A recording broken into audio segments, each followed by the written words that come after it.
In the spring of 1977, roughly 200 million people around the world sat down in front of their televisions to watch a story they already knew the ending to. 4 nights, more than 6 hours of screen time, and a cast list so stacked with legends that it still reads like a joke. Laurence Olivier, Anthony Quinn, Rod Steiger, Peter Ustinov, James Earl Jones, Christopher Plummer, and Bancroft. At the center of it, an almost unknown 31-year-old British actor named Robert Powell, cast as Jesus Christ. What most viewers didn't know then, and what still surprises people who discover it today, is how strange the road to that broadcast actually was. A pope who personally set the project in motion. A director who nearly cast Dustin Hoffman or Al Pacino in the lead. A leading lady chosen with a phone call, and a line so audacious it sounds invented. And a production shot in the deserts of Tunisia and Morocco, where the crew sometimes couldn't even record live sound because most of the extras standing in the crowd didn't speak a word of English. This is the real story of how Jesus of Nazareth got made and why, nearly 50 years later, the people who were there still bring it up unprompted. The project didn't start with a studio executive or a script pitch. It started with the Pope. In the early 1970s, the British television mogul Lew Grade had produced a well-received miniseries called Moses the Lawgiver, and during a private audience at the Vatican, Pope Paul VI reportedly encouraged Grade to consider doing the same thing for the life of Christ. Grade has said this suggestion is what pushed him toward the project. Franco Zeffirelli, the Italian director eventually hired to make it, has separately claimed that Paul VI made a similar suggestion directly to him and even quietly lobbied on his behalf with Grade's production team. Whichever version came first, the two accounts point to the same reality. This was not a film that emerged from ordinary studio development. It emerged, at least in part, from papal encouragement at the height of the Vatican's post-Second Vatican Council effort to modernize how the Church communicated with the world. Zeffirelli was not a random choice either. He had known the future pope since his youth, when the man who would become Paul VI, then Archbishop of Milan, visited the Florence convent school where Zeffirelli studied as a young man involved with Catholic action. That early relationship mattered decades later, when Zeffirelli took on Jesus of Nazareth as what he considered one of the defining projects of his career, partly as an act of devotion to the Church and partly, by his own account, to redeem himself after an earlier religious project had flopped both critically and financially.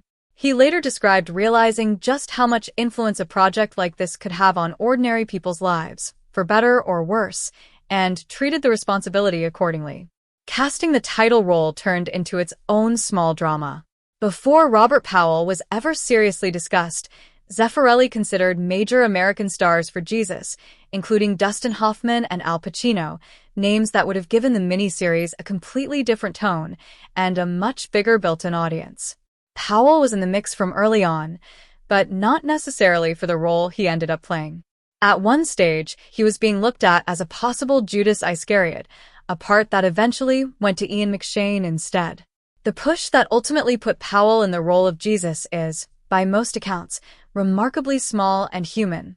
Lew Grade's wife, Kathy Moody, had seen Powell in the television adaptation of Jude the Obscure and told her husband the actor had strikingly blue, arresting eyes. That offhand comment is credited with tipping the decision in Powell's favor. It is a strange thing to sit with, that one of the most widely seen depictions of Jesus Christ in television history may trace back to a producer's wife noticing an actor's eye color in an unrelated drama.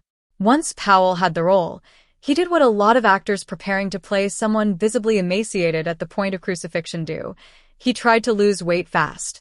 His method was blunt. Rather than a carefully designed diet, Powell reportedly cut out most food and leaned heavily on cheese to get through the process quickly, aiming for the gaunt, hollowed appearance the crucifixion sequences demanded. It is a small, almost comic detail sitting right next to one of the most solemn images in the production, and it says something about how physically demanding the shoot was for an actor who spent months walking desert hillsides in robes under the North African sun. Finding Mary took its own winding path. Zeffirelli's original plan was to cast the well-known actress Irene Papas as an older Mary, paired with an unknown local Tunisian performer to portray the character in her younger years.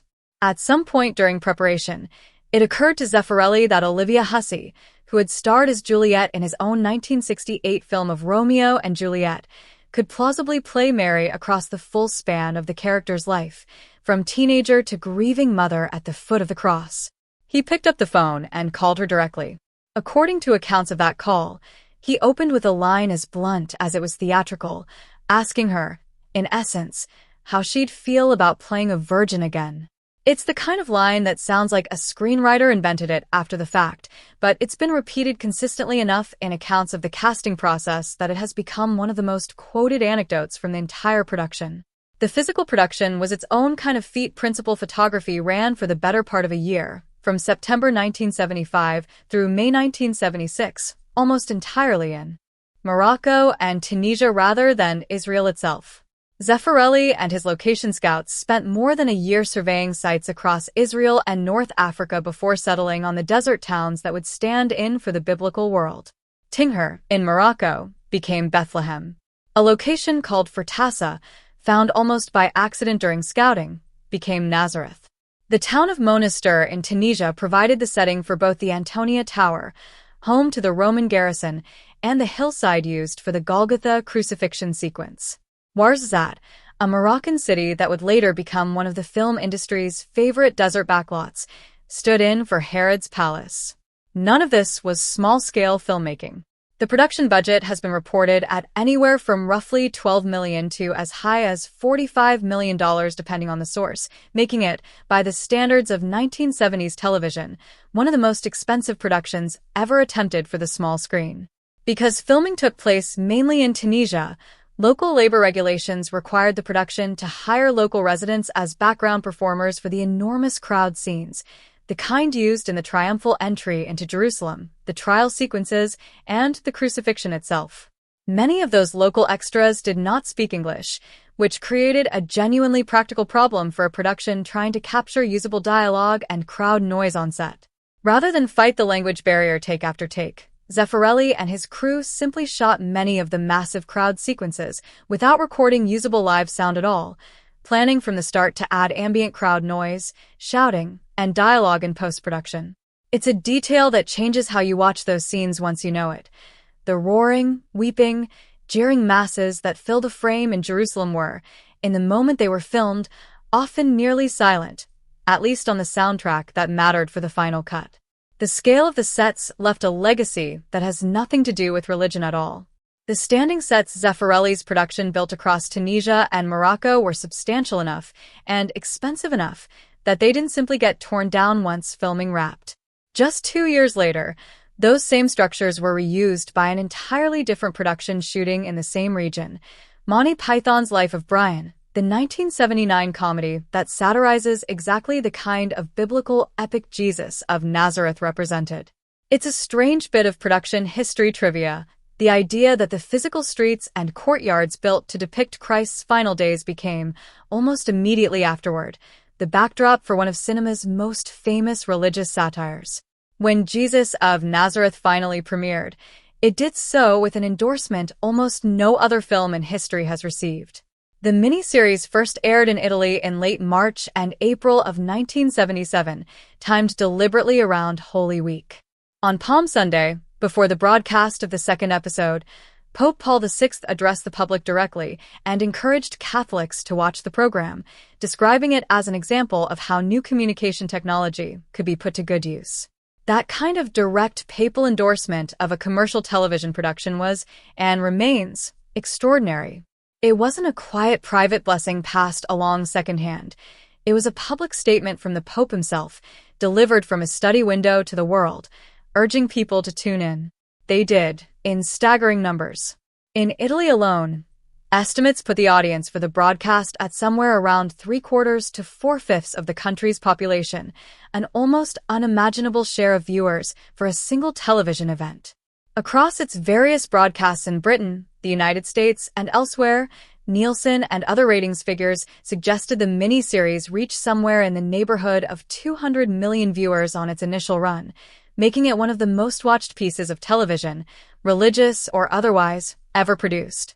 It quickly overtook earlier biblical epics like King of Kings and the greatest story ever told in cultural impact, and decades later, Even after other high-profile productions like The Passion of the Christ and The Chosen, many critics and religious scholars still point to Zeffirelli's miniseries as the version that struck the deepest and most lasting chord. Part of what set it apart, beyond the scale and the papal blessing, was a genuine effort to avoid the mistakes of earlier biblical films. Zeffirelli has said he was strongly influenced by Nostra Aetate, the Second Vatican Council's landmark declaration on the Church's relationship to non-Christian religions, particularly Judaism. Earlier religious epics had frequently been criticized for portraying Jewish crowds and religious leaders in ways that fed into old anti-Jewish stereotypes. Zeffirelli deliberately tried to depict Jesus, his followers, and the wider Jewish community around him with more historical and cultural texture than prior films had bothered with, a choice that reviewers and religious historians have continued to note as one of the miniseries' more quietly significant achievements. Years after the broadcast, Paul VI reportedly told Zeffirelli directly, during a private audience after watching the finished film, that he wanted to thank him personally and asked what the Church could do in return. It's a small moment, but it underlines just how personally invested the Pope who set the whole project in motion remained in its outcome. For Zeffirelli, a director who had spent his career moving between opera houses, Shakespeare adaptations, and prestige cinema, it marked one of the most singular achievements of his life. A project that began with a suggestion from the leader of the Catholic Church, wound through a casting process that nearly handed the role of Jesus to two very different Hollywood stars. Survived a shoot in the North African desert where entire crowd scenes had to be filmed in near silence, and ended up watched by something like a tenth of the entire population of the planet within its first year on air. Robert Powell went on to spend the rest of his career fielding questions about the role, and by most accounts remained notably reluctant to treat the experience as a punchline the way some actors do with career-defining parts. Ian McShane, cast in the difficult position of playing history's most infamous betrayer, went on to a long and varied acting career that eventually included very different, much more irreverent roles, a contrast that fans of the miniseries still sometimes bring up. Olivia Hussey, already famous for Romeo and Juliet before Zeffirelli called her about playing a virgin again, found herself associated with Mary for the rest of her public life. Almost 50 years on, Jesus of Nazareth is still regularly cited in film studies courses, theology classrooms, and Easter television schedules as the definitive dramatization of the story, not because of any single dramatic incident on set, but because of just how much genuine, well-documented effort, papal involvement, near-miss casting decisions, punishing location shoots, and all went into making sure it got made at all.